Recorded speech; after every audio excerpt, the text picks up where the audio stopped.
讲到毒品，这是台语灭亲的案件发生伫台中市，有一个负责人登去厝的时候，发现讲大门被反锁，感觉唔对，就咧弄门入去，想不到伊看到因后生人咧死刑了后呢，佫承认讲伊甲朋友咧煮毒品，这个做老母看了真痛心，遂报警抓人。因后生朋友呢赶紧就走。 警方到现场了后，这个做老母的指证，然后先来乖乖交出毒品，检方会反起诉的处分。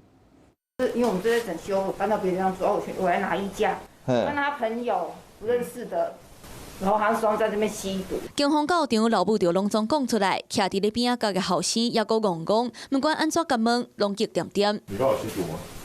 你看这个样子有没有吸毒？你刚刚在这边跟朋友在这边干嘛？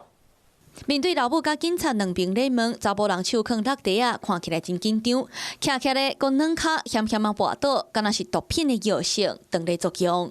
身上有东西吗？自己拿出来了。把你朋友一起给我供出来。来，放桌上，放桌上。啊，你身上就只剩这个而已，是不是？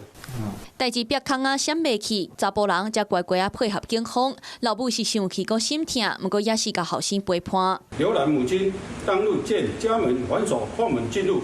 惊见儿子与一陌生男子行迹诡异，他表示没想到他真的在吸毒，对他太失望了。查甫人讲，甲朋友是透过交友的 App 熟悉一段时间，头一间见面就是约伫咧厝内食毒。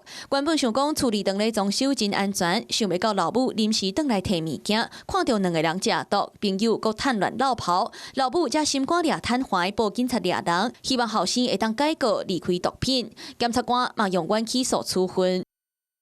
你好，我是宋彦明。想掌握最及时的新闻资讯吗？赶紧订阅、按赞、开启小铃铛，锁定华视新闻 YouTube 频道。